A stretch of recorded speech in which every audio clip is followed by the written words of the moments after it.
Hello dear student, welcome to black book revision. देखिए most awaited chapter that is genetics. आज आपका genetics revise कराएंगे। देखो ईमानदारी से पूछा जाए तो 1 घंटे 1.5 घंटे 2 घंटे के अंदर जेनेटिक्स तो नहीं संभव है, लेकिन फिर भी ये कोशिश रहेगी कि कम से कम समय में आपको बहुत सी सारी चीज़ें रियल वाली दी जाए जो क्वेश्चन के पॉइंट ऑफ व्यू से इंपॉर्टेंट है। अब जैसे क्या होता है कि एक एक चीज़ टॉपिक एक पे घुस जाओ तो फिर इतना तो संभव नहीं, 8 से 10 लेक्चर लगते हैं, आपको भी पता है। लेकिन जो काम का है एनसीईआरटी में एकदम निचोड़ एक्सट्रैक्ट एकदम बस एज इट इज़ मतलब आना ही आना फिक्स है, वो चीज़ हम लोग देखेंगे। ठीक है, तो आइए टाइम को ना वेस्ट करते हुए सीधे पहुंचते हैं जेनेटिक्स एंड एवोल्यूशन। ये पूरा आपका जो यूनिट है डेडिकेटेड है 3 चैप्टर्स में। Principal of inheritance and variation ये हो गया एक, और आपका नेक्स्ट चैप्टर है MBI molecular basis of inheritance, and third one is evolution. इसीलिए यहाँ पे लिखा जेनेटिक्स एंड एवोल्यूशन। ये आपकी यूनिट है 7। ठीक है, बहुत भर भर के क्वेश्चन आते हैं पूरी यूनिट से, यानी तीनों चैप्टर बहुत इंपॉर्टेंट है, भर भर के सवाल आते हैं, अच्छे अच्छे कॉन्सेप्ट भी बहुत हैं, और क्वेश्चन भी हम लोग 100 क्वेश्चन का प्रैक्टिस भी करेंगे हर चैप्टर के जैसे करते हैं। तो बहुत सारी चीज़ें जो इसमें और उसमें दोनों मिला के कवर हो जाएंगी, और गारंटीड है कि यहीं से सवाल आते हैं, डोंट वरी। ठीक है, तो आइए जैसे कि हम बताते हैं, सबसे पहले हम लोग साइंटिस्ट पढ़ते हैं। तो इसमें डेडिकेटेड साइंटिस्ट हैं James Watson and Francis Crick, FSC Crick and JD Watson, इनका पूरा नाम है JD Watson, and next one is FSC Crick. इन्होंने क्या कंट्रीब्यूशन किया देखिए, पढ़ते हैं। Proposal of the double helical structure of DNA and the replication scheme 1953, double helical structure model DNA का given by FSC Crick and Watson. तो इसलिए बताता है वॉटसन एंड क्रिक मॉडल। ठीक है, कब दिया था? 1953 में, याद रखिए।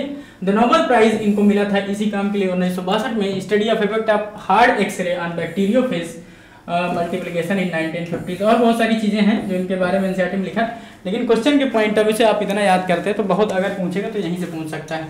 ठीक है, आइए हम लोग बढ़ते हैं अपने favourite chapter the principal of inheritance and variation की तरफ से। जैसे नाम बता रहा है कि अब हम लोग जेनेटिक्स पढ़ रहे हैं, तो सबसे पहले हमें ये पता होना चाहिए व्हाट इज जेनेटिक्स। जेनेटिक्स क्या है? तो genetics is a branch of biology which deals with heredity and variation. जो हेरिडिटी एंड वेरिएशन से डील करने वाला सब्जेक्ट है उसे कहते हैं आप जेनेटिक्स। तो यहाँ पर लिखते हैं डेफिनेशन जेनेटिक्स की। Genetics, what is genetics? तो ब्रांच ऑफ बायोलॉजी, थोड़ा बहुत पता होना चाहिए, फील होता है चैप्टर के बारे में। Branch of biology that deals with heredity and variation, because of inheritance is a basis of heredity. Heredity inheritance होता है, इनहेरिट कैरेक्टर जो इनहेरिट होते हैं वो heredity, that is called, and variation, degree of deviation is called variation. कितना progeny में बदलाव हुआ है पेरेंट्स से, the degree of deviation in of spring from their parents is called variation. अभी एक एक चीज लिखते हैं हम, डोंट वरी। ठीक है, ये देख लिया आपने जेनेटिक्स के ब्रांच के बारे में। जेनेटिक्स कहते हैं व्हाट इज जेनेटिक्स के, ये हो गया। फादर ऑफ जेनेटिक्स किसे माना जाता है? फादर ऑफ जेनेटिक्स माने जाते हैं ग्रीगर जॉन मेंडल, जीजे मेंडल, आप याद रखना, मेंडल याद रखना, ग्रीगर जॉन मेंडल। ठीक है, पूरे आपके साइंस की हिस्ट्री में ये अकेले ऐसे साइंटिस्ट रहे बेचारे कि इनको मरने के बाद नोबेल प्राइज मिला। इनके काम की रिकॉग्निशन इनके मरने के बाद हुई। एक्चुअली 18 साल पहले, यानी 1900 के 18 साल पहले ही इनकी डेथ हो गई ड्यू टू किडनी डिसऑर्डर। ये हेंजनडॉर्फ के रहने वाले थे, जो अजीज रिपब्लिक का पार्ट है, वहाँ के कंट्री के हैं। पहले ये पादरी हुआ करते थे। ठीक है, और एक बेस्ट मैथमेटिशियन थे, इनका मैथमेटिक्स में बहुत इंटरेस्ट था, तो इन्होंने इसीलिए बहुत सारे एप्लीकेशन, बहुत सारे लॉ को इन्होंने बायोलॉजी में एज अ मैथमेटिकल प्रूव किया। इसलिए इनके काम को कोई वरीयता नहीं दी गई, बिकॉज फर्स्ट टाइम साइंटिस्टों को ये एक्सेप्ट करना बहुत वो हो रहा था कि भाई बायोलॉजी के अंदर मैथ्स तो बहुत रसाभास हो गया, इसलिए इनके काम को वो नहीं मिला। 1900 में 3 scientist Carl Correns, von Semar and Hugo de Vries आए, और उन्होंने अलग अलग एक्सपेरिमेंट किया और कहा कि ये सारी चीज़ें तो पहले ही ग्रीगर जॉन मेंडल ने बता चुके हैं, और उनका बहुत वो करते हैं। इस तरह उनके काम को रिपब्लिक और सब लास्ट में, मतलब इनके डेथ के बाद इनको इसी वर्क के लिए नोबेल प्राइज मिला। इन्होंने वर्क किया था Pisum sativum, that is garden pea, edible P. 3 प्रकार की पी होती है, याद रखिएगा। Edible P that is garden pea, जिसे पाइसम सटाइवन कहते हैं, साइंटिफिक नेम है पाइसम सटाइवम। 2 और मटर होती है, एक होती है लथाइरस ओडोरेटस। लथाइरस इसलिए बता रहा हूँ कि याद रखना, फंसा सकता है। लथाइरस ओडोरेटस लगेगा आपको बहुत सस्ता क्वेश्चन है, लेकिन आप भूल जाओगे। लथाइरस ओडोरेटस Lathyrus odoratus, that is, and next one is a Lathyrus aphaga, ठीक है। odoratus स्वीट पी को कहते हैं, sweet pea, and this aphaga is a wild P. तो तीन प्रकार की मटर बता दिया आपको, एक वाइल्ड पी होती है, एक स्वीट पी होती है, और एक होती है आपकी edible P, that is garden pea. तो इन्होंने गार्डन पी पे वर्क किया था, ठीक है, और उसके बहुत सारे रीजन थे, वो चैप्टर पढ़ते हैं क्योंकि गार्डन पी को ही उठाया था, ठीक है। तो ये याद रखिएगा इनके बारे में। और जेनेटिक्स क्या होती है ये बता दिए आपको, फादर ऑफ जेनेटिक्स ये माने जाते हैं। अब इसे से मिलता जुलता दो तीन टर्म है कि भैया फादर ऑफ जेनेटिक्स तो इन्हें कहा जाता है, फादर ऑफ मॉडर्न जेनेटिक्स किसे कहा जाता है, फादर ऑफ मॉडर्न जेनेटिक्स। तो फादर ऑफ मॉडर्न जेनेटिक्स माना जाता है आपके, फादर ऑफ मॉडर्न जेनेटिक्स माना जाता है बेटसन को। किसे? बेटसन को, BETSON याद रखना, बेटसन, ठीक है। Bateson is known as a father of modern genetics, ठीक है। फादर ऑफ जेनेटिक्स पूछता simply Gregor John Mendel, father of modern genetics है बेटसन, बिकॉज बेटसन ने ही दिया था टर्म जेनेटिक्स। यानी पूछेगा आपसे term genetics was given by, बहुत सारी चीजें हैं यार, ये सब सिविल लेवल के exam UP PSC, UP PCS में, स्टेट PCS में बहुत सारे एज इट इज सवाल एक वन लाइनर उठ के चले आते हैं। 25 से 30 क्वेश्चन का वेटेज होता है। सबसे ज़्यादा बायोलॉजी आती है, बायोलॉजी में सबसे ज़्यादा जूलॉजी, देन बॉटनी, देन आपकी आती है केमिस्ट्री, देन फिजिक्स, ये ऑर्डर होता है। साइंस एंड टेक का पोर्शन होता है पूरा एक, ठीक है। तो बहुत मतलब अगर ये सब चीज़ पढ़ें आप, कभी भविष्य में आपको सौभाग्य मिला सिविल वगैरह का देने का, तो ये सब चीज़ें तो बहुत आसान रहेंगी। Term genetics was given bye, term genetics given by Bateson, Bateson ने ही टर्म जेनेटिक्स दिया था। और इसी तरह इसीलिए इन्हें फादर ऑफ मॉडर्न जेनेटिक्स मानते हैं। और अगर पूछता है आपसे कि फादर ऑफ एक्सपेरिमेंटल जेनेटिक्स किसे माना जाता है, तो यहाँ पर मैं लिखता हूँ क्योंकि जगह नहीं, फादर ऑफ एक्सपेरिमेंटल जेनेटिक्स माने जाते हैं TH Morgan, Thomas Hunt Morgan, क्योंकि उन्होंने बहुत सारे एक्सपेरिमेंट किए, इसीलिए उनको कहा जाता है father of experimental genetics. Father of experimental genetics माने जाते हैं आपके TH Morgan, Thomas Hunt Morgan, ठीक है, ये याद रखिएगा, Thomas Hunt Morgan, TH Morgan को माना जाता है आपके फादर ऑफ एक्सपेरिमेंटल जेनेटिक्स। नहीं पूछता है आपसे एक क्वेश्चन और, father of human genetics, that is biochemical genetics. अगर यही पूछता है कि फादर ऑफ ह्यूमन जेनेटिक्स किसे मानते हैं, मैं ये रख कर रहा हूँ जेनेटिक्स की डेफिनेशन।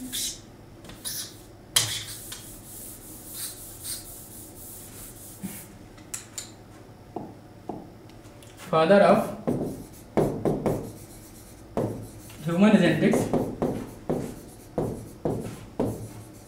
ह्यूमन जेनेटिक्स कह लीजिए आप, या स्लैश करके बायोकेमिकल जेनेटिक्स भी लिखा रहता है, बायोकेमिकल जेनेटिक्स। इन्हें माना जाता है आर्चीबाल्ड गैराट को, ये नहीं बचती यार, आर्चीबाल्ड गैराट को माना जाता है, ये रफ कर दें, माने जाते हैं आर्चीबाल्ड गैराट। फेनिलकेटोनुरिया नाम की डिसीज से रिलेशन पढ़ेंगे हैं आर्चीबाल्ड गैराट, ठीक है। ये रहा आपको मोटा मोटा टर्म, ठीक है, कि what is genetics, what is related to father of genetics आप याद रखिए, ग्रीगर जॉन मेंडल यही पूछता है सिंपली बस। उसके बाद अगर पूछ सकता है फादर ऑफ मॉडर्न जेनेटिक्स तो Bateson, term genetics also given by Bateson, and father of experimental genetics TH Morgan, and father of human genetics that is biochemical genetics known as Archibald Garrod. ये बात याद रखें। What is genetics, branch of science, branch of biology that deals with study of heredity and variation is called genetics. Genetics में deal करते हैं हम लोग heredity and variation को। तो इनहेरिटेंस, व्हाट इज इनहेरिटेंस, जैसे नाम पढ़ा है प्रिंसिपल ऑफ इनहेरिटेंस, तो what is principle, what is the meaning of principle, ठीक है। अब आते हैं कि पोस्टमार्टम करते हैं कि एक मतलब आपके चैप्टर का व्हाट इज प्रिंसिपल। प्रिंसिपल देखिए दो प्रकार के प्रिंसिपल, आप जो कॉलेज में प्रिंसिपल पढ़ते हैं वो अलग है, उनकी स्पेलिंग PRNCIPAL होती। This is a principle, this is सिद्धांत। What is principle, basic set of rule is called principle. Basic set of rule, देखिए एक एक चीजों का मतलब पता रहेगा, आप रटेंगे नहीं कुछ भी, तो बहुत सारी चीजें आपके दिमाग में एज अ बैकअप सेट रहेंगी, ठीक है, और बहुत ज्यादा परेशानियां नहीं होंगी आपको हर चीज समझने। बेसिक सेट ऑफ रूल को ही प्रिंसिपल कहते हैं। ये यूनिवर्सल, अब कहीं भी प्रिंसिपल हो इसका मतलब आप ये समझ जाएंगे, फिजिक्स केमिस्ट्री बायोलॉजी इवन कहीं भी बेसिक सेट ऑफ रूल को प्रिंसिपल कहते हैं। और किसका प्रिंसिपल यहाँ पढ़ना हमें, that is inheritance and variation. What is the meaning of inheritance, तो transmission of character from parents to progeny is called inheritance, ठीक है, याद रखिए। व्हाट इज इनहेरिटेंस, तो याद रखना what is inheritance, this is a transmission of character, transmission of character from parent to progeny, progeny से parent से progeny में क्या कैरेक्टर ट्रांसफर हुआ वही कहलाता है आपका inheritance, and it is a basis of heredity. Inheritance is a basis of heredity, आनुवांशिकता का यही आधार है, बेसिस ऑफ हेरिडिटी। ठीक है, ये रहा आपका इनहेरिटेंस का मतलब। ठीक है, आइए पढ़ते हैं आगे। What is a variation? Variation का क्या मतलब होता है? तो वेरिएशन का मतलब होता है, वेरिएशन डिग्री ऑफ डेविएशन। अगर एक बात में खत्म करके चीजें कहा जाए तो डिग्री ऑफ डेविएशन इसका वेरिएशन, डिग्री ऑफ डेविएशन यानी कितना बच्चा अपने पेरेंट्स से डिफर करता है, वो है डेविएशन। यानी आप देखते हैं कि आपके मम्मी पापा से आपकी हूबहू शक्ल नहीं मिलती एज इट इज। अगर ऐसा है तो क्लोन है जो एसेक्सुअल रिप्रोडक्शन में होता है, you are product of sexual reproduction, बताया था एग्जैक्ट कॉपी नहीं होते। यानी कितना डेविएट हुआ है अपने पेरेंट्स से, इसका वेरिएशन या change, degree of deviation from parents in progeny is called variation. Variation led to the evolution. ये सब भैया बहुत प्रमुख कारण माने जाते हैं, ठीक है, चीजों को चेंज करने में। तो आप मोटा मोटा समझ गए what is inheritance, what is variation. अब जेनेटिक्स, ये सारी चीजें आइए देखते हैं। देखिए जेनेटिक्स में पढ़ने का हमारा क्या अप्रोच रहेगा वो देखते हैं। जैसे हर चैप्टर में हम अप्रोच कैसे पढ़ेंगे। देखिए पहले जो हम जेनेटिक्स पढ़ते हैं वो मेंडेलियन जेनेटिक्स के बारे में पढ़ते हैं, मेंडेलियन जेनेटिक्स पढ़ते हैं। ठीक है, अब इसमें भी तीन तरीके के था मेंडेलियन जेनेटिक्स में, pre Mendelian genetics, Mendelian genetics and post Mendelian genetics. Pre Mendelian और मेंडेलियन एंड लास्ट में पोस्ट मेंडेलियन जेनेटिक्स। अब आपके कोर्स के पॉइंट ऑफ व्यू से, आपके नीड के पॉइंट ऑफ व्यू से प्री मेंडेलियन जेनेटिक्स और पोस्ट मेंडेलियन जेनेटिक्स का कोई वो नहीं, आप एग्जैक्टली पढ़ेंगे Mendelian genetics that deals with this chapter. ठीक है, प्री मेंडेलियन जेनेटिक्स में क्या माना जाता था कि something is hidden in sexual reproduction that is cause of variation. कुछ तो है जो सेक्सुअल रिप्रोडक्शन में छुपा हुआ है जिससे वेरिएशन होता है। ये सोच थी आपकी प्री मेंडेलियन जेनेटिक्स के बारे में। आपके कहते थे कि भैया क्वाइटस या सेक्सुअल रिप्रोडक्शन में ऐसा कुछ छुपा होता है जो हेरिडिटी और वेरिएशन को लाता है, वो कारण है। जैसे थ्योरी ऑफ पैनजेनेसिस, थ्योरी ऑफ बहुत सारी एबायोजेनेसिस, अचानक से कॉस्मोस से लाइफ बन गई, तो वो इवोल्यूशन में भी आप पढ़ते हैं। तो ये सारी चीजें कोई मतलब की नहीं है, मेंडेलियन जेनेटिक्स पे डील करेंगे। एंड पोस्ट मेंडेलियन भी, आपके पोस्ट मेंडेलियन में बहुत सारी चीजें हैं, एक्सपेरिमेंट वगैरह हैं, तो वो भी हमें बहुत इंपॉर्टेंट नहीं है। यानी ये चैप्टर हम मेंडेलियन, यानी हमें यहाँ से ये उठाना है। एंड नेक्स्ट वन आपका इस चैप्टर में आप पढ़ेंगे जो मोस्ट अवेटेड और मोस्ट इंपॉर्टेंट। देखिए 50% वेटेज आपका यहीं से है और कॉम्प्लिकेटेड टॉपिक भी आपको यहीं से लगेंगे मेंडेलियन जेनेटिक्स में। उसके बाद आप सेक्स डिटर्मिनेशन का टॉपिक पढ़ेंगे। सेक्स डिटर्मिनेशन इजी चैप्टर है और भर भर के क्वेश्चन इससे भी आते हैं। अगर 3 क्वेश्चन 4 क्वेश्चन आते हैं तो 1 से 2 क्वेश्चन आपका पक्का सेक्स डिटर्मिनेशन से होता है। एंड सेक्स डिटर्मिनेशन के बाद जो टॉपिक आता है वो आपका आता है म्यूटेशन या म्यूटेशन से भी एक का सवाल स्टेटमेंट वाले पूछ लिए जाते हैं। म्यूटेशन के नेक्स्ट वन बाद आता है genetic disorder, pedigree and genetic disorder. तो मैंने पूरे चैप्टर को बांट दिया, खत्म। दैट इज मेंडेलियन जेनेटिक्स पढ़ना है, उसके बाद आपको सेक्स डिटर्मिनेशन पढ़ना है, देन म्यूटेशन पढ़ना है, देन पेडिग्री एंड देन आपका डिसऑर्डर्स, जेनेटिक डिसऑर्डर। इसमें क्रोमोसोमल है, मेंडेलियन डिसऑर्डर, 2 प्रकार के डिसऑर्डर पढ़ेंगे और उनका टाइप देखेंगे। ठीक है, तो इनसे सवाल मिल जाएगा आपका। तो सेक्स, ये जो टॉपिक है सेक्स डिटर्मिनेशन, आपके इजी एंड इंटरेस्टिंग चैप्टर है। और ये थोड़ा सा आपको बोरिंग लगता है मेंडेलियन जेनेटिक्स, लेकिन इसमें भी क्वेश्चन आते हैं और पढ़ने में बहुत इजी है, डोंट वरी। आइए देखते हैं। तो कह रहा है ये प्री मेंडेलियन की बात लिख रहा है भैया, आपके एनसीईआरटी में थोड़ा सा लिखा गया है प्री मेंडेलियन में। Though the artificial selection and domestication of ancestral wild cow we have a well known Indian breed that is called Sahiwal cow in Punjab. ये प्री मेंडेलियन कॉन्सेप्ट के आधार पर था कि आर्टिफिशियल सिलेक्शन डोमेस्टिकेशन कराया जाए अगर एंसेस्ट्रल वाइल्ड काउ से। Wild cow का मतलब क्या होता है, what is meaning of wild? यहाँ पे जब आप साइंस में वाइल्ड चीज पढ़ते हैं तो आपका मतलब जंगली नहीं होता। This is a natural variety जो रेजिस्टेंस है बहुत सारी डिसीज के प्रति, उसे कहते हैं द वाइल्ड। ठीक है, वी हैव अ ब्रीड, जैसे साहिवाल कहते हैं, साहिवाल बनाई गई थी गाय पंजाब में बाई क्रॉस ऑफ, ठीक है, इसलिए प्री मेंडेलियन पढ़ा। आइए मेंडल्स लॉ ऑफ इनहेरिटेंस, ठीक है, इसमें पढ़ते हैं इनहेरिटेंस में क्या क्या सिद्धांत थे आपके, क्या बेसिक सेट ऑफ रूल थे मेंडल के, वो पढ़ते हैं। इन्होंने एक्सपेरिमेंट किया था, बताया था garden pea Pisum sativum for 7 year, 7 साल के लिए किया था, 1856 से लेके 1863 तक। यही सवाल बहुत बार पूछा जा चुका है कि बताइए what is the experiment date, कब से कब तक किया गया था? तो 7 साल किया गया था। अभी रिसेंट में 2-3-4 साल पहले सवाल आया तो इसमें पूछा गया था, तो 2 ऑप्शन ऐसे थे जिसमें जिनको करने पे, जैसे देखिए आप 63 से माइनस करिए 56 को, तो यहाँ पे 7 साल आएगा। 7 ईयर के लिए ये प्रोजेक्ट था, इनका 7 साल का एक्सपेरिमेंट था। और जैसे एलिमिनेट करना चाहता कोई भी, अगर डेट लिखा है एग्जैक्ट भूल गया आपको 56 से 63, तो आपको ये पता रहना चाहिए 2 के बीच के डेट के डिफरेंस 7 साल आना चाहिए। 2 डेट में था 7 साल का डिफरेंस, और जिसमें एक 1900 पार चले गए थे, तो वो बच्चा 1900 के बाद तो ये मर ही चुके थे, तो एक्सपेरिमेंट क्या करेंगे, ठीक है। इसलिए आप 1856 से लेकर 1863 तक इनका एक्सपेरिमेंट है, याद रखना। कितने साल के लिए, 7 ईयर के लिए। किस पे किया था, बाइसन थटाइम के लिए। सोचो यहीं से 3-4 सवाल बना दिए। और मेंडल जो एक्सपेरिमेंट किए थे वो हाइब्रिडाइजेशन पे किया था, यहाँ पे लिखा नहीं गया, एक्सपेरिमेंट ऑन हाइब्रिडाइजेशन, लिख लो, आपके एनसीईआरटी में लिखा है एक्सपेरिमेंट ऑन हाइब्रिडाइजेशन, ठीक है, technique. Mendel selected 14 true breeding plant varieties 14 उठाई थी, 7 कंट्रास्टिंग ट्रेट थे, कंट्रास्टिंग ट्रेट एंड वैरायटीज। ये देखिए, this is a character and this is a trait. अब कैरेक्टर और ट्रेट में क्या डिफरेंस होता है, व्हाट इज ट्रेट? ट्रेट जैसे कैरेक्टर होता है, कैरेक्टर में हाइट, कलर, लेंथ, ये सब क्या है, कैरेक्टर है। उसमें ट्रेट आपका क्या है, ट्रेट में भी हाइट है तो लंबा हो सकता है, लॉन्ग है यानी टॉल है, या डॉर्फ है, ठीक है। जैसे आंख का कलर, आंख का कलर ये कैसा है, कैरेक्टर है, लेकिन आंख का कौन सा कलर है, ये ट्रेट है। जैसे ब्राउन आई है, ब्लू आई है, ब्लैक आई है, ये ट्रेट है। इसी तरह जैसे कलर आपका वायलेट है कि व्हाइट है पौधे का, सीड का शेप राउंड है कि रिंकल्ड है, ये आपके बेसिकली ट्रेट हो गए। और ये जो लिखा है ये आपके कैरेक्टर हो गए, ठीक है। तो इसी तरह 14 ट्रू ब्रीडिंग वैरायटीज लिया और ट्रेट लिया, 7 ट्रेट। अब जो इसमें आपका मोस्ट फंसाऊ क्वेश्चन अगर पूछ लिया गया कि आप इसमें नहीं बता पाएंगे, जो आपके एनसीईआरटी में भी नहीं है, थोड़ा बाहर का है, लेकिन फिर भी मैं बता देता हूँ आपको। आप याद रखना कि ये जो 7 कंट्रास्टिंग ट्रेट थे ये कहाँ लोकेटेड थे, तो 4 डिफरेंट टाइप क्रोमोसोम में लोकेटेड थे। हो सकता है पूछ लेता है, 1-2 बार पूछा जा चुका है। जब अदर आप स्टेट पीएमटी या एम्स वगैरह लगाते हो उसमें पीवाईक्यू मिलता है, ठीक है, कि contrasting trait studied by the Mendel in his experiment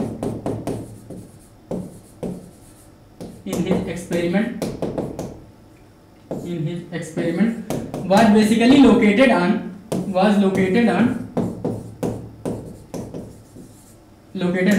4 different type of chromosome, 4 4 अलग डिफरेंट क्रोमोसोम पर लाई करते थे। 4 डिफरेंट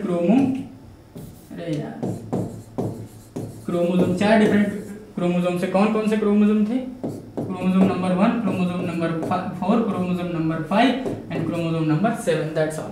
ये 4 डिफरेंट टाइप के क्रोमोसोम थे। और इनका अगर इसी ऑर्डर में देखा जाए कि स्टेम का हाइट कहाँ पे लाई करता है, तो 4 1 याद रखना, 41 44 571, लो आपको बता दिया पूरा कौन सा किसमें लाई करता है। तो 2 ऐसे हैं जो 1 1 पे हैं, यानी फ्लावर का कलर और सीड का कलर क्रोमोसोम नंबर 1 पर लाई करता है, ठीक है। If I am not wrong, this correct sequence है आपका। फ्लोर सिस्टम की हाइट जो है क्रोमोसोम नंबर 4 पर लाई करती है, फ्लावर का कलर जो है वो 1 पे लाई करता है, फ्लावर की पोजीशन जो 4 पे लाई करती है, पॉट का शेप 4 पे लाई करती है, यानी 3 things are located under chromosome number 4, that is stem height and flower position and pod shape 4 पे है, और क्रोमोसोम नंबर 5 पे पॉड का कलर एंड सीड शेप है आपका 7 पे एंड सीड का कलर है 1 पे। यानी यही सीक्वेंस, अगर आप ये टेबल भी वेरी नहीं करनी चाहिए, फिर ये बदल जाएगा, ठीक है। 4 1 4 4 5 7 1 यानी 41 44 571, ऐसे आप याद रखिए।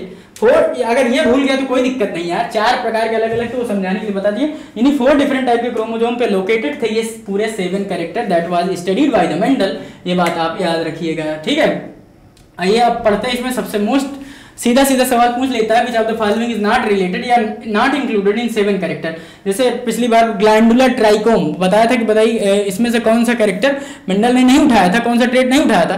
तो इसमें 4 ऑप्शन यही, 3 ऑप्शन ये वाले लिखे रहेंगे, भैया सिस्टम की हाइट उठाई थी, कलर उठाई थी, पोजीशन, और लास्ट में कह देगा कि भैया बताइए ट्राइकोम जो है ग्लैंडुलर होता है, ये चीज उठाया गया था कि नहीं उठाया गया था, तो ये चीज नहीं उठाई गई थी, ठीक है। तो इसलिए आप याद रखिए दीज ऑल, ठीक है, थिंग्स। अब हमें सबसे दिक्कत जो होगी डोमिनेंट और रिसेसिव, हो सकता है जो बिगिनर्स हो उनको याद करने में दिक्कत हो, तो कैसे हम लोग याद करते हैं, what is stem height. Stem height की डोमिनेंट क्या होगा, आपके समाज में जो हाइट है वो एवरेज हाइट है 7 मीटर, तो एवरेज हाइट मतलब आप डोमिनेंट किसे मानेंगे, जो छोटा हुआ बड़ा, भाई जाहिर सी बात है जो समाज में टॉल होते हैं उनकी इज्जत होती है और अच्छा भी लगता है, ठीक है। मैं ये नहीं कहता जो छोटे हैं बुरे हैं, ठीक है, ये डोमिनेंस और रिसेसिव की बात चल रही, ठीक है। टॉल, डॉर्फ, ठीक है। फ्लावर का कलर वायलेट जो कलर था वो आपका डोमिनेंट था और white colour was recessive. Flower की पोजीशन एक्सिस पे लाई करने वाला एक्सियल पोजीशन और टर्मिनल पे साइड साइड पे लगे हुए थे वो आपके रिसेसिव थे, ठीक है। अच्छा ये हाइट है तो ये एक्सियल पे जो लगे हैं वो डोमिनेंट हैं और जो अलग अलग साइड साइड में लगे हैं वो आपके रिसेसिव हैं, ठीक है। पॉड का shape inflated and constricted, completely fully जो इन्फ्लेटेड थे पॉड के शेप आकार, पॉड फली का आकार जो है वो आपका जो चिपका यार बेकार है यानी कंस्ट्रिक्टेड है तो वो रिसेसिव में रख दो। पॉड का कलर ग्रीन और येलो, देखो अब पॉड का कलर और सीड का कलर में आप कंफ्यूज हो सकते हो कौन सा येलो कौन सा ग्रीन, क्योंकि जस्ट रिवर्स उल्टा है। पॉड का कलर में डोमिनेंट है आपका ग्रीन और रिसेसिव है येलो, सीड के कलर में आपका डोमिनेंट है येलो और रिसेसिव है ग्रीन। तो कैसे याद रखिए, पॉड का कलर जैसे आप देखते हैं ग्राउंड में खेत में आपके जब फली लगी रहती है यानी पाइसा मटर का खेत देखते हैं आप, तो उसमें जब हरियाली के समय जब मटर पकती नहीं थी यानी हरी रहती, सारी मटर हरी रहती, उसमें कोई भी अगर एक पक गई यानी वो खराब हो गई तो कैसा दिखेगा, अजीब सा दिखेगा। यानी डोमिनेंट कौन है, ग्रीन वाली उसमें डोमिनेंट है और येलो वाली कैसी है, झंड हो गई। क्यों भैया, उसकी तो इज्जत ही खत्म, क्योंकि वो अकेली है बेचारी, अलग ही दिखाई देगी और उसको निकाल के फेंक दिया जाएगा, यानी वो रिसेसिव हो गई। ये आप याद कर लिए आपके जो नेचुरल हैबिटेट है यानी पॉड जहाँ मिलता है जहाँ पे आपकी फली लगी हुई उसमें ग्रीन कलर और येलो कलर। सीड के कलर पे कैसे देखेंगे, बीज का, जैसे आप पानी पूरी की बात बहुत भाई फेमस है, बहुत फेमस डिश माना जाता है अपने यहाँ स्पेशली लड़कियाँ, तो गोलगप्पा नहीं होता क्या होता है, ठीक है। तो सीड का कलर कैसे याद रखेंगे, येलो कलर जो है देखते हैं आप जब फली वो आपका पानी पूरी वाला खिलाता है तो उसमें लगाता है साथ में ये तो मटर डालता है तो मटर में सारी येलो रहती है लगभग, ठीक है। अगर कुछ भी एक हरी आ गई तो अलग से दिखती है, तो यानी डोमिनेंट कौन सी ज्यादा मात्रा में क्या है, येलो है और उसमें कोई भी एक खराब है तो वो ग्रीन होगी, ठीक है। तो इसी तरह डोमिनेंट और रिसेसिव याद रखना। सीड का शेप जो है वो राउंड रहेगा तो अच्छा लगेगा, रिंकल पिचका कौन पसंद करता है, ठीक है। It's all about your dominant and recessive. और यहाँ पे याद रखना 4 डिफरेंट टाइप के क्रोमोसोम थे 1 4 5 7 पे। Inheritance of one gene one character, gene which code for a pair of contrasting pair is known as allele. Alternate form of gene is called allele. यहाँ भी एक डेफिनेशन और आप लिख सकते हैं, what is allele? Different form या multiple form of a gene is called allele. Alternative form of gene is called allele. Alternative form of gene is called allele.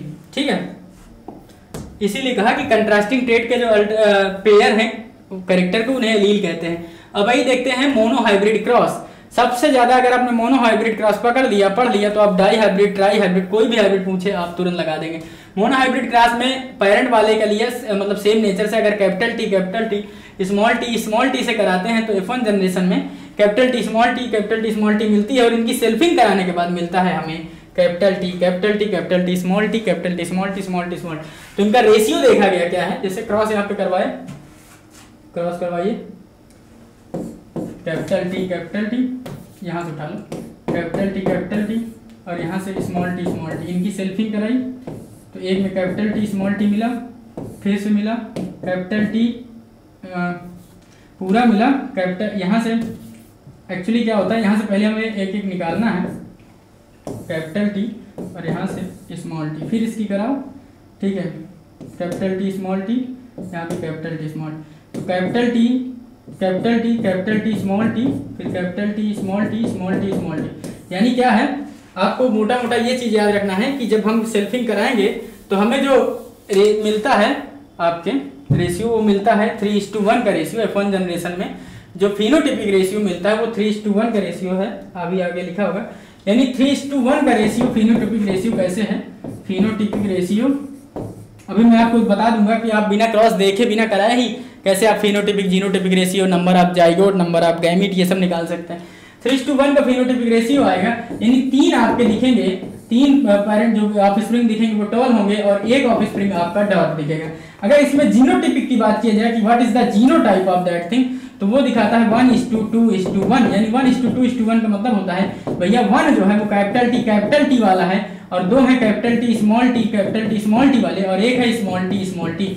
यानी मोनोहाइब्रिड क्रॉस का सीधा क्वेश्चन पूछेगा फेनोटाइपिक रेशियो क्या है, तो 3:1 है, और जीनोटाइपिक रेशियो क्या है, तो 1:2:1 है। इसी तरह टाई हाइब्रिड में अभी फेनोटाइपिक पढ़ेंगे 9:3:3:1 पढ़ते हैं, और जीनोटाइपिक रेशियो में 12:24:12:1 अभी हम पढ़ाएंगे उसको, तो वो देखेंगे एक्चुअली क्या होता है ये सब चीज। आप देखिए यहाँ पे 3:1 फिनोटाइपिक जीनोटाइपिक आपको निकालना है कि कोई भी क्रॉस हो, यानी आप मान लेना नंबर ऑफ हेटेरोजाइगोट्स n को मान लेना और उसके ऊपर रख देना फिनोटाइपिक जीनोटाइपिक आ जाए। कोई भी जैसे डाई हाइब्रिड क्रॉस निकालना है तो आप नहीं क्रॉस कराएं, बिल्कुल याद रखिए 3:1 है। जैसे नंबर ऑफ फिनोटाइपिक हमें निकालना है, नंबर ऑफ फिनोटाइपिक निकालना है। अब हमें पता है कि नंबर ऑफ फिनोटाइपिक में क्या करना है, 3:1 के पावर में n रख देना है। What is n? n is the number of heterozygote, तो आ जाएगा। जैसे हमें यहाँ पे 2 रख दिए तो 9:3:3:1 आ गया। तो यानी ये क्या हुआ, अब देखिए डाई हाइब्रिड क्रॉस का पता चल गया, यहाँ पे 2 रख 9:3:3:1। अब जीनोटाइपिक में कैसे रखना है, अब हमें पता ही नहीं है नंबर ऑफ जीनोटाइपिक में कैसे रखना है, तो नंबर ऑफ जीनोटाइपिक मोनोहाइब्रिड वाला याद रहेगा आपका बस 1:2:1, ये आपको पता है। तो इसकी पावर आप यहाँ रखिए नंबर ऑफ हेटेरोजाइगोट, तो आपका जीनोटाइपिक कोई भी क्रॉस हो, डाई हाइब्रिड हो, ट्राई हाइब्रिड हो, टेट्रा हाइब्रिड, कुछ भी हाइब्रिड हो, यानी रखते जाओ और आपका जीनोटाइपिक रेशियो निकलता जाएगा। और फिनोटाइपिक यानी ये मशीन है, फार्मूला है ना, 3:1 की power n number of phenotypic ratio आ गया।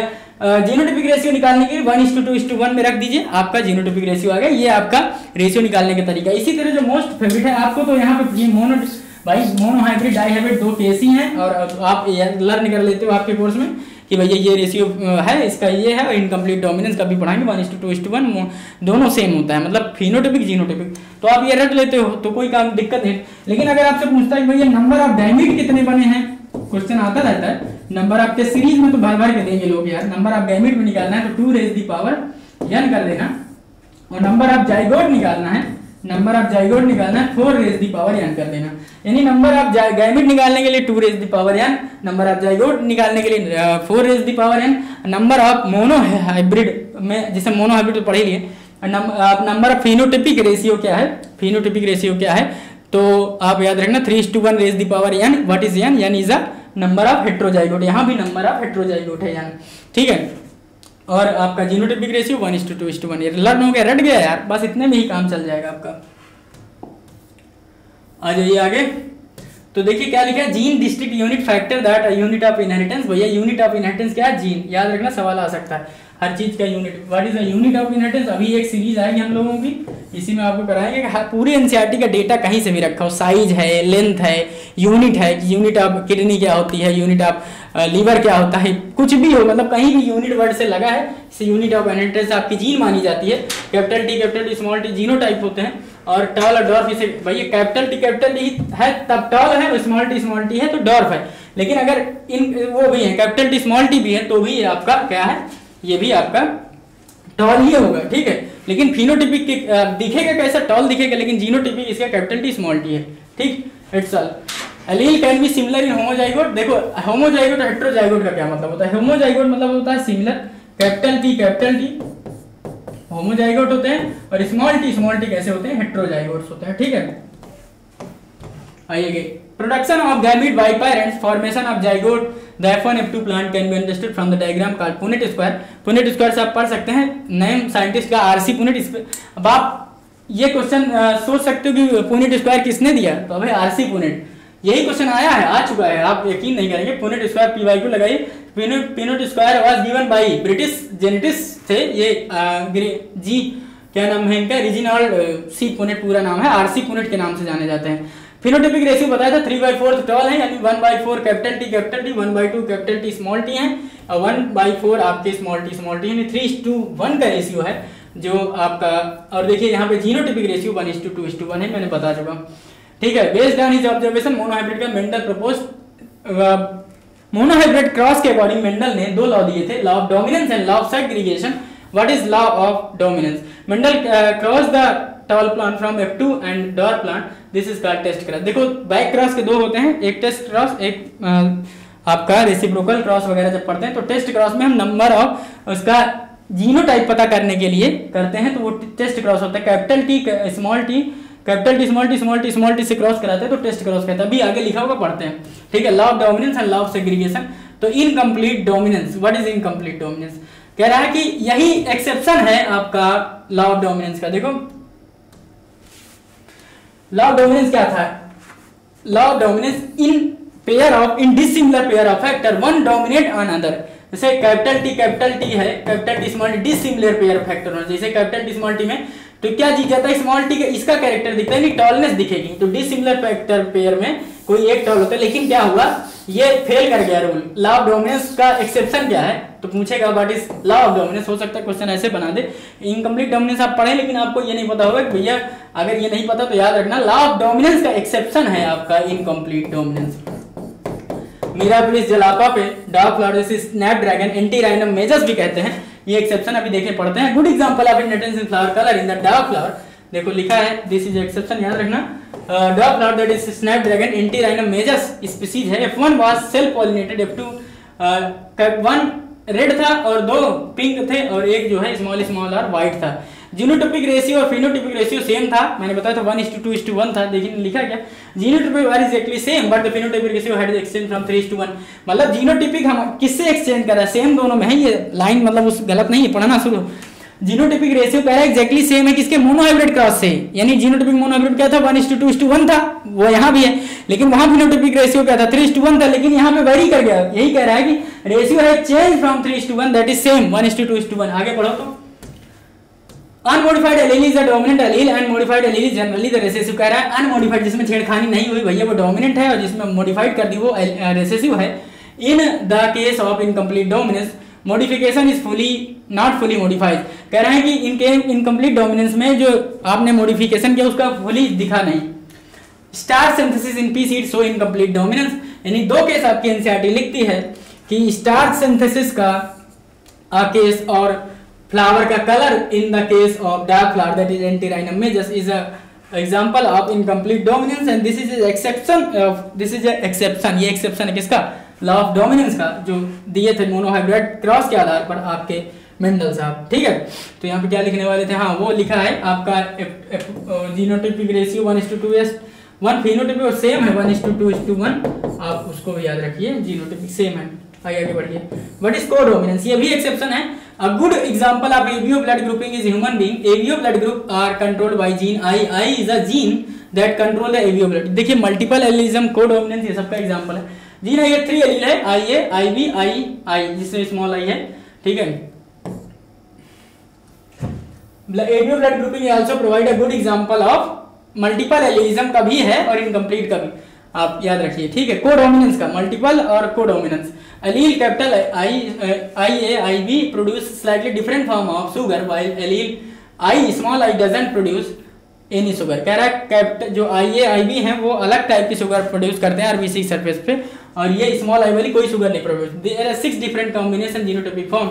यहाँ पे पूछता है कि ब्लड ग्रुपिंग में बताए डिफरेंट टाइप के जीनोटाइप के हैं, तो 6 डिफरेंट टाइप के जीनोटाइप पॉसिबल हैं और 4 डिफरेंट टाइप के आपके पॉसिबल हैं क्या, फिनोटाइप। याद रखना, हो सकता है पूछ दे 1 2 3 4 5 6 यहाँ तक लेना होता है, यहाँ तक याद रखिए।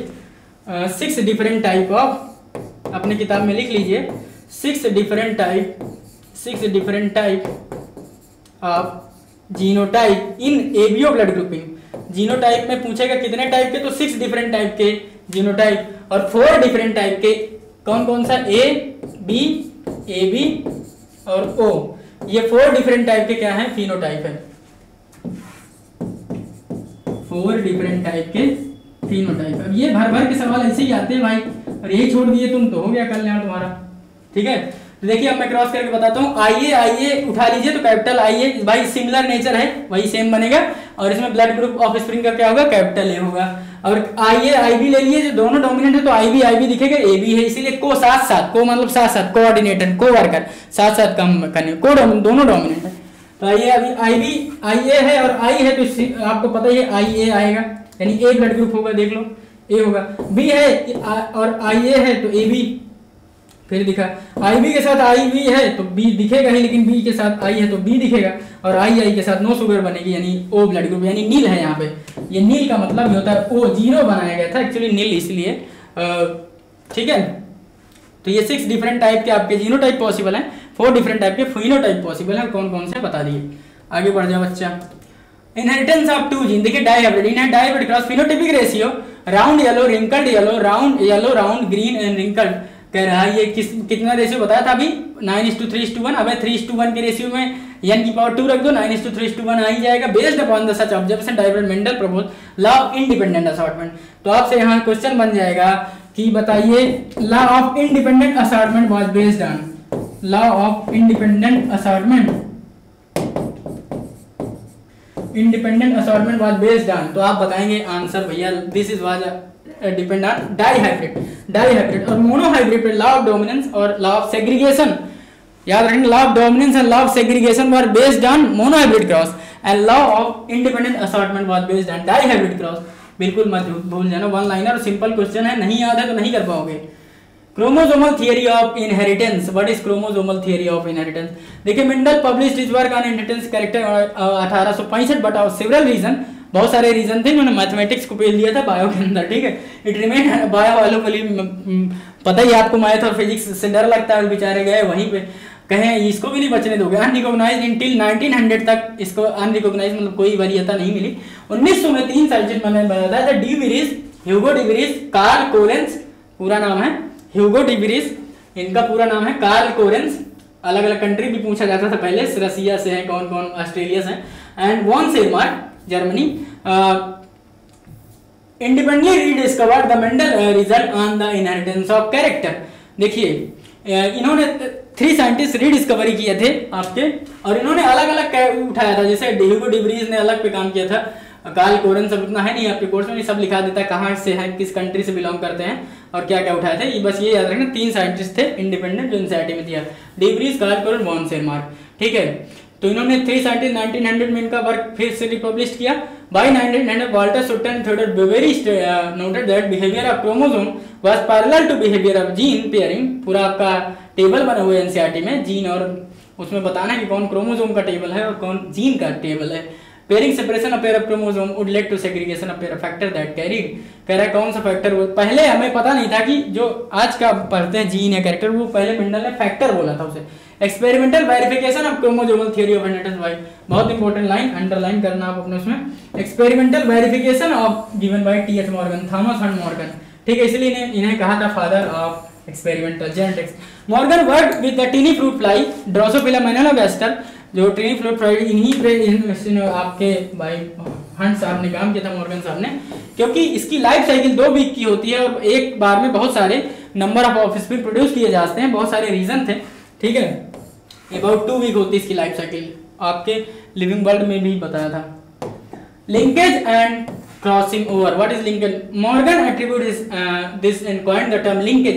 The term linkage was given bye Morgan, याद रखना। Physical association of gene chromosome and term recombination describe, इन्होंने नॉन पैरेंटल जीन से रिकॉम्बिनेशन के बारे में बताया था। देखिए बॉडी का कलर, ड्रोसोफिला मेलानोगास्टर में बॉडी का कलर, आई का कलर, विंग का साइड से वाई से उठाया था बॉडी का कलर, टाइटली लिंक्ड, तो पेरेंटल टाइप के कितने होंगे 98.7% और रिकॉम्बिनेशन टाइप के 1.3% थे, ठीक है। और विंग के साइड पे लूजली लिंक्ड वाले में आपका पेरेंटल टाइप 62.8 और रिकॉम्बिनेशन टाइप 37.7। तो इसमें पूछेगा आपकी कौन सा बॉडी का कलर, मतलब है कि ब्राउन कलर्ड, येलो कलर्ड की, आपका रेड कलर और व्हाइट कलर की, और विंग में पूछेगा मिनिएचर विंग की, लॉन्ग विंग, तो आपके एनसीईआरटी में लिखा वो याद रखना। ही स्टडीड अल्फ्रेड स्टूडमेंट, उनका चेला किसका, थॉमस एंड मॉर्गन के, इसने बताई थी frequency of recombination between gene pair for a gene mapping. 2021 से 2020 में आसपास में सवाल बना था, तो उसमें ये बवाल चला कि भैया बहुत सारे लोग फ्रीक्वेंसी ऑफ रिकॉम्बिनेशन बिटवीन पूछ दिया, तो उसमें बताया कि जीन मैपिंग किसने दिया, तो थॉमस एंड मॉर्गन। बहुत सारे कोचिंग वाले आंसर भी दे रहे थे पेपर के बाद,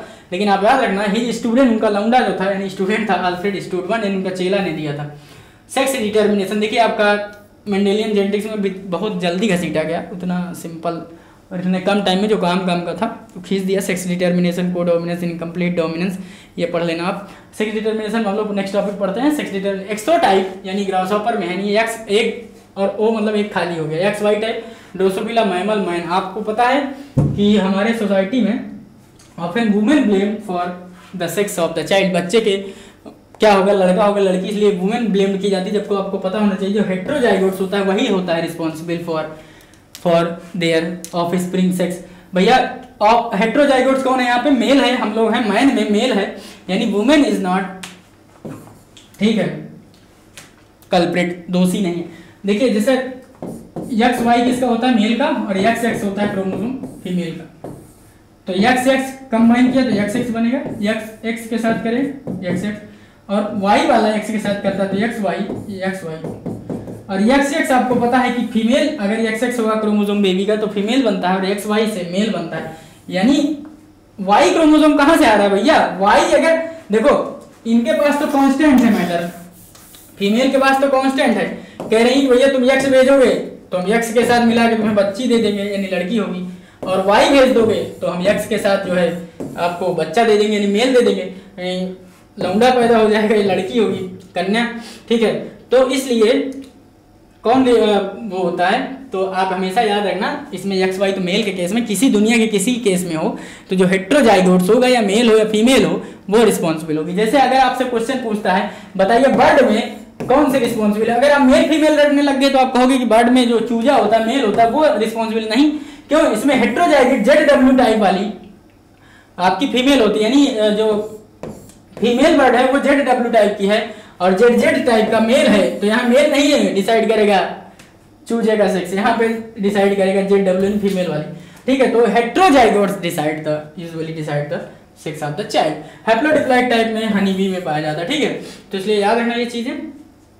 तो यार मेल फीमेल से क्या मतलब है, हमें सोसाइटी में सबको वरीयता देनी चाहिए, and female is not relatively less than male. Henking 1891 X body दिए थे, ठीक है, एक्स क्रोमोसोम पे एक्स बॉडी याद रखना। हैंकिंग गिवन में 1819 human being each pregnancy there is always 50% chance होता है। अगर पूछता है आपसे सवाल भर भर के कि बताइए एक व्यक्ति हैं चुन्नू लाल, उनके पहली बार में लड़का हुआ, दूसरी बार में लड़का हुआ, तीसरी बार में लड़का हुआ, तो चौथी बार में क्या होगा? तो आप कह रहे हैं भैया 3 बार हैट्रिक मार दिया लड़का, तो अगली बार जरूर चांस है कि लड़का होगा। बस कुछ भी नहीं, 50% चांस है, कोई भी कुछ भी केस दे दे, आप बस एक चीज याद रखना 50% चांस होता है अगली प्रेगनेंसी में कि मेल होगा कि फीमेल होगा, हमेशा याद रखना।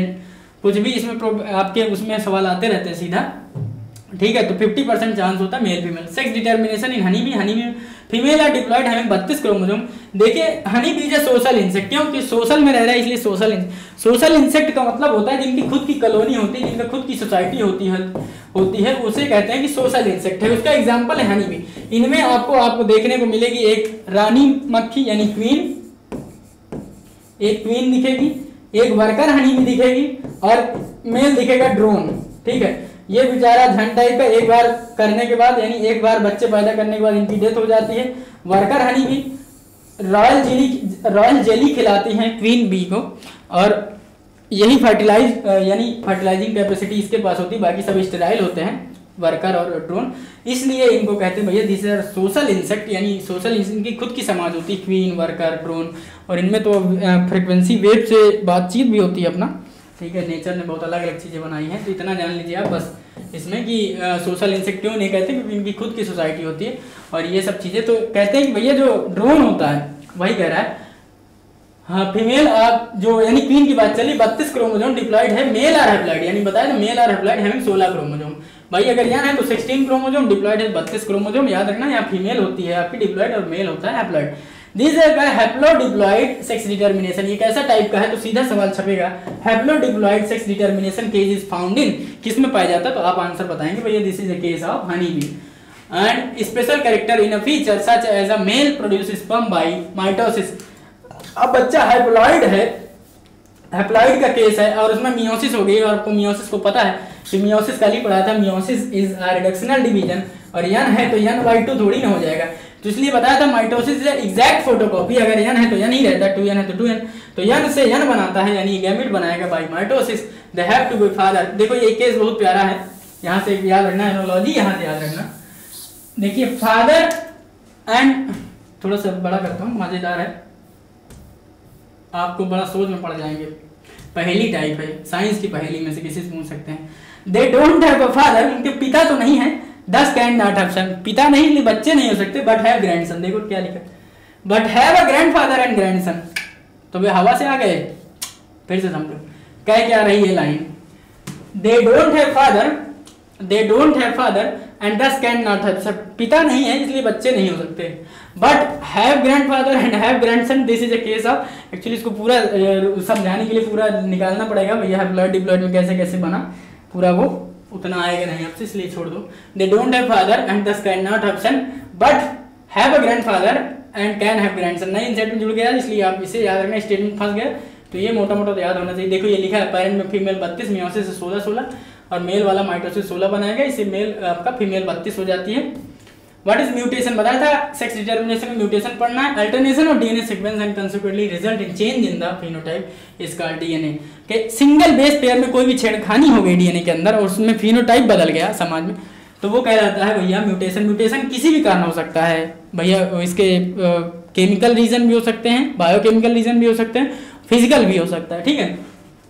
क्रोमोसोमल एबरेशन कह रहे लॉस डिलीशन या गेन, लॉस हो जाए या गेन हो जाए सेगमेंट ऑफ क्रोमोसोम को तो भी आप ये करा देगा आपका mutation. Chromosomal aberration commonly observed in cancerous cell में एबरेशन दिखा जाता है। Mutation also constitute replace in single base pair, कह रहा है कि point mutation sickle cell anaemia, कह रहा है deletion and insertion of base pair frame shift mutation करा देता है, जैसे कैप और उसका राम हैजा रेड कैप में RED लिखा रहता है, उसमें कोई भी आप अगर वो कर देंगे, यहाँ पे आप C लगा दिए फिर A लगा दिए, तो ऐसा कैसा है ये भैया, कोई भी आप एक बेस पेयर लगाते जाते हैं तो फ्रेम शिफ्ट म्यूटेशन करा देता है ये। यूवी रेडिएशन कैन कॉज बताया था कि कोई भी रीजन हो सकता है, म्यूटाजेन कहेंगे अगर है जो भी। अब आते हैं most important that is genetic disorder, यहाँ से सवाल भर भर के आते हैं भाई, सवाल तो पूरे चैप्टर से आते हैं। Analysis of trait of several generation of families called pedigree analysis, family आप पेडिग्री क्वीन विक्टोरिया की फैमिली में देखा गया तो हीमोफिलिक डिसेंडेंट मिले, यानी उनके जो वो थे वो हीमोफिलिक रहे, और सी इज कैरियर, ये कैरियर थी, इनको इफेक्ट नहीं होता था लेकिन अपने खानदान को पूरा हीमोफिलिक बना दी। वही हीमोफिलिक क्या होती है वो हम पढ़ते हैं। जेनेटिक डिसऑर्डर दो प्रकार पढ़ेंगे, मेंडेलियन एंड क्रोमोसोमल। मैंने बताया था व्हाट इज मेंडेलियन जेनेटिक्स, दो प्रकार है, ऑटोसोमल एंड ऑटोसोमल डोमिनेंट, यानी रिसेसिव है कि डोमिनेंट है, कि सेक्स लिंक्ड है, और सेक्स लिंक में भी रिसेसिव है कि डोमिनेंट है। दो प्रकार का केस है, ऑटोसोमल यानी ऑटोसोमल में रिसेसिव और डोमिनेंट, सेक्स लिंक है ऑटो भाई उसमें भी दो केस है, रिसेसिव और डोमिनेंट। तो याद रखिए ऑटोसोमल रिसेसिव में cystic fibrosis, sickle cell anaemia, phenylketonuria, thalassaemia, albinism, alkaptonuria and Gaucher disease. अब आपको पढ़ना क्या है, एनसीईआरटी के पॉइंट ऑफ से इंपॉर्टेंट है आपका sickle cell anaemia, phenylketonuria, thalassaemia, इसका एनालॉजी कंपैरेटिवली दिया है, और बस इतना ही। सिस्टिक फाइब्रोसिस नाम पढ़ लो बस। अब डॉक्टर में डोमिनेंट में आप हंटिंगटन डिसीज याद रखना, और मार्टोनिक डिस्ट्रोफी जो आपकी पेडिग्री बनी हुई है, एक डोमिनेंट वाली बनी है और एक रिसेसिव वाली बनी है, तो डोमिनेंट का एग्जांपल है मार्टोनिक डिस्ट्रोफी, और जो रिसेसिव वाली बनी है वो है सिकल सेल एनीमिया की, sickle cell anaemia and this is your dominant. Sex linked recessive, अब देखो यहाँ पे सवाल पेडिग्री से बना नहीं है, तो पेडिग्री के क्वेश्चन हम लोग कल पेपर में करेंगे, ठीक है अच्छे से, और वहां से सीखेंगे कैसे आप डोमिनेंट कैसे रिसेसिव निकालेंगे। Sex linked recessive, x chromosome, haemophilia, colour blindness, night blindness, यानी ये एक्स क्रोमोसोम पर लाई कर रहा है और रिसेसिव है, सेक्स लिंक्ड है, रिसेसिव है। Haemophilia, colour blindness, night blindness, और वाई क्रोमोसोम पर है हॉलैंड्रिक जीन दैट इज हाइपरट्राइकोसिस, कान पर बाल निकलना और बाल्डनेस, गंजापन होना, ये सब होते हैं सेक्स लिंक्ड। और डोमिनेंट में देखते हैं डिफेक्टिव टूथ इनेमल, याद रख लेना, आएगा नहीं यहाँ पे, तुम रिसेसिव याद रखना, haemophilia, colour blind, night blindness, इतना। आइए एक एक पढ़ते हैं, दिखा है क्या। What is colour blindness, sex linked recessive disorder है due to defect either red और ग्रीन, यानी रेड और ग्रीन पहचानने में पेशेंट को दिक्कत होती है, रिजल्टिंग फेलियर डिस्क्रिमिनेशन, पता था रेड और ग्रीन वो पहचान नहीं पाएगा, इसीलिए सांड वाण देखते हैं तो हरे कलर लाल कलर पे भड़कता है, क्यों, उसको यही है। This defect is due to mutation in the certain gene presenting X chromosome, it occur 8% में फीमेल में और 0.4% फीमेल में, बहुत कम चांस होता है, 8% मेल में। चश्मा उस्मा कौन लगाता है, मेल, तो चश्मा बना देना इसे, अरे बन जाएगा। तो ये किसमें है, मेल में 8% चांस है, फीमेल में बहुत नील चांस है, यानी 0.4%। याद रखें this is because of gene that led to the red green colour blindness on X chromosome, male have only 1 X chromosome and female have 2। Female के पास 2 एक्स क्रोमोसोम होता है, मेल के पास एक्स क्रोमोसोम होता है, ज्यादा चांसेस होते हैं। इट अगर about 8% in male and about 0.5% in female. This अब आते दूसरा, इतना ही पूछेगा यार, क्या क्या एक्स लिंक्ड याद रखना, कौन सी कलर में परेशानी होती, कितना परसेंट मेल फीमेल में, कौन से में कॉमन है, मेल में मोर कॉमन है देन इन फीमेल, बस। हीमोफीलिया, हीम मतलब हीमोफीलिया ब्लड रिलेटेड है, इसमें ब्लड क्लॉट नहीं होता due to disorder. Sex linked recessive disease है in which it result transmission unaffected carrier female to some of the male progeny widely studied. अब X chromosome से female में बच्चा actually क्या होता है, अगर फीमेल है तो फीमेल का एक्स क्रोमोसोम, लौंडे में एक ही एक्स क्रोमोसोम होगा ना यार, वो फीमेल से मिलेगा, एक्स बाप से मिल गया तो फिर लौंडा कहाँ हुआ, तो लड़की हो जाएगी। ठीक है, in the disease single protein that is a part of cascade protein, cascade is a chain of reaction को कैस्केड प्रोसेस करते हैं। आप ब्लड सर्कुलेशन पढ़ें, कैस्केड प्रोसेस में कैसे कैसे पूरा ब्लड क्लॉटिंग का जो वो है उसे कैस्केड प्रोसेस कहते हैं। उसमें कैस्केड प्रोटीन इन्वॉल्व है जो डिफेक्टेड हो जाती है in case of haemophilia. Clotting of blood affected यानी ब्लड का थक्का यानी क्लॉट नहीं होता, जब आपको इंजरी होती है तो कंटिन्यूस ब्लड जो है बहता रहता है। In case of this, due to this an affected individual has a simple cut non stop bleeding होती है, वही बात लिखा है। Single cell anaemia, sickle cell anaemia autosomal है, सेक्स लिंक नहीं, ऑटोसोमल है, रिसेसिव है, यहां से याद रखना ऑटोसोमल है, थोड़ा अंडरलाइन करते चलो यार, से चल रहा है हमारा भी। ऑटोसोमल रिसेसिव ट्रेट है that have transmitted offspring when both partner are carrier. देखो याद रखना पार्टनर दोनों कैरियर होने चाहिए, हेटेरोजाइगोट कंडीशन होनी चाहिए। The disease is controlled by single pair of allele HBS होगा एक, देख लो HBS, and out of the 3 possible genotype homozygous individual HBS so disease phenotype. जो होमोजाइगस टाइप HBS है वो डिसीज कंडीशन दिखाएंगे, बाकी वो आपका कैरियर हो जाएगा। This defect caused by substitution glutamic acid, देखो GUG की जगह GU, ग्लूटामिक एसिड की जगह गैग की जगह GAG, मतलब ये बेस पेयर है, इनकी जगह GUG यानी एडेनिन की जगह यूरासिल हो जाता है, यही डिफेक्ट है गैग की जगह को। यानी अगर गैग बना रहा है आपका ग्लूटामिक एसिड तो GUG बनाने लगता है वाइलिन एसिड, वाइलिन, इसलिए अमीनो एसिड ग्लूटामिक एसिड की जगह वाइलिन बनने लगता है। At the 6th position of beta globulin chain, 6ठे पोजीशन में इसी ये एराइजेस कराता है sickle cell anaemia. Sickle cell anaemia actually क्या होता है, जैसे नॉर्मल आपका आरबीसी का साइज है वो सिकल सेल हो जाएगा, हंसिए के आकार का होगा, यानी उसमें टेंशन बहुत वो हो जाएगी, और इसलिए ये क्या है गुड कैरियर नहीं होगा। भाई आरबीसी का क्या काम है, carrier of oxygen, carrier of transfusing gas. The affected individual lack the enzyme that convert the amino acid, हाँ फेनिलकेटोनुरिया में inborn error of metabolism, in autosomal है, रिसेसिव है, वो तो पहले ही पढ़ लिया आप लोग। अफेक्टेड इंडिविजुअल लैक एंजाइम, इसके पास एक एंजाइम नहीं होगा जो अमीनो एसिड फेनिलएलानाइन नाम की अमीनो एसिड है जिसको टायरोसिन में कन्वर्ट करता है। यानी फेनिलएलानाइन को एक अमीनो एसिड है वो टायरोसिन में कन्वर्ट करता है, यानी ये अमीनो एसिड है भाई, यहाँ पे एंजाइम अपसेट है, यानी वो लैक हो गया है। एज अ रिजल्ट फेनिलएलानाइन एक्युमुलेटेड हो जाते हैं और फेनिलपायरुविक एसिड में, यानी आपके टायरोसिन में ना कन्वर्ट होके ये कन्वर्ट होने लगते हैं आपके किसमें, फेनिलपायरुविक एसिड में। यानी फेनिलएलानाइन को एक एंजाइम नॉर्मल वाले के अंदर, नॉर्मल बॉडी जिसके अंदर ये डिसीज नहीं है, डिसऑर्डर नहीं है, disturbance in order is known as a disorder, किसी भी ऑर्डर में डिस्टर्बेंस हो जाए, यानी हाँ भैया क्या हुआ, पूरे जगह लगा दो यार, फिजियोलॉजी सब जगह यही बात है। Disturbance in order is known as disorder. Phenylketonuria है अगर वहां पे, और फेनिलकीटोनुरिया में क्या हुआ, एक एंजाइम, कोई भी एंजाइम एक्साइड वो बन रहा था लेकिन वो बनना बंद हो गया, तो अब फेनिल टायरोसिन में नहीं कन्वर्ट होगा जो एक्चुअली होना चाहिए। This is a fate of that thing, tyrosine बनना चाहिए, उसकी जगह क्या बनने लगता है, फेनिलपायरुविक एसिड, और फेनिलपायरुविक एसिड ही बॉडी में एक्युमुलेट होने लगती है। ठीक है, इसीलिए कहते हैं फेनिलकीटोनुरिया। कीटोनुरिया यूरिन के साथ निकलता है। थैलेसीमिया, अल्फा थैलेसीमिया, दो प्रकार alpha beta. Alpha thalassaemia produce alpha globulin chain affected, while in beta thalassemia production of beta globulin chain, यानी अल्फा में अल्फा चेन ग्लोबुलिन की अफेक्टेड होगी और बीटा में बीटा चेन अफेक्टेड होगी। Alpha thalassaemia control by 2 closely linked gene HBA1 and HBA2 on the chromosome number 16 on each parent and is observed due to mutation or deletion of one or more of the 4 gene. कह रहे हैं इनमें से 4 gene में क्या हो जाता है भैया, म्यूटेशन हो जाता है या तो डिलीशन हो जाता है। कौन कौन सा, अल्फा थैलेसीमिया याद रखना, कौन से क्रोमोसोम, सीधा पूछेगा अल्फा थैलेसीमिया में कौन सा chromosome, chromosome number 16 HBA HBA2। ठीक है, beta thalassaemia controlled by a single gene HBB यानी क्रोमोसोम 11वां, क्रोमोसोम नंबर 11 याद रखना, क्रोमोसोम नंबर 11 पे अफेक्टेड होती है आपकी बीटा, और अल्फा होती है 16 पे। On each parental and occur mutation on both gene. ठीक है, ऑटोसोमल डिसीज डाउन सिंड्रोम आपका ऑटोसोमल नहीं होगा, ये आपका क्रोमोसोम उसमें आ गया आप, हाँ क्रोमोसोमल डिसऑर्डर में आ गया। ठीक है, क्रोमोसोम वहां लिखा था डाउन सिंड्रोम, टर्नर और क्लीनफेल्टर। देखते हैं एक चीज क्या होती है, देख लेते हैं थोड़ा एनू और प्लोइलिपॉइड। Failure of segregation of chromatid during cell division, cell division के दौरान अगर क्रोमैटिड का सेग्रीगेशन फेल हो गया उसमें लॉस ऑफ गेन होगा, लॉस होगा या तो गेन होगा, यानी एनुप्लॉइडी हो गई, मोस्ट कॉमन है प्लांट में। Down syndrome, Turner syndrome, polyploidy का तो failure of cytokinesis after telophase stage. Telophase stage मैंने बताया था कैरियोकाइनेसिस का 4 फेज है, प्रोफेज, एनाफेज, टीलोफेज, प्रोफेज, पीएमएड, प्रोफेज, मेटाफेज, एनाफेज, टीलोफेज। उसके बाद आपका टीलोफेज के बाद यानी कैरियोकाइनेसिस कंप्लीट हुई, साइटोकाइनेसिस होगी। तो कह रहा है failure of cytokinesis after telophase stage result in increase of whole set of chromosome को बढ़वा देता है, कंडीशन कहते हैं often seen in plant that is poly. ठीक है, कुछ ब्लेंडर कर दिया क्या। अब आइए what is Down syndrome, mongolism कहते हैं इसे। ट्राइसोमी 21, ट्राइसोमी मतलब 46 क्रोमोसोम नंबर पर अफेक्टेड होता है, 46XXY, ये दूसरा उठा दिया है, ट्राइसोमी 21 पर, यहाँ पढ़ा नहीं गलत।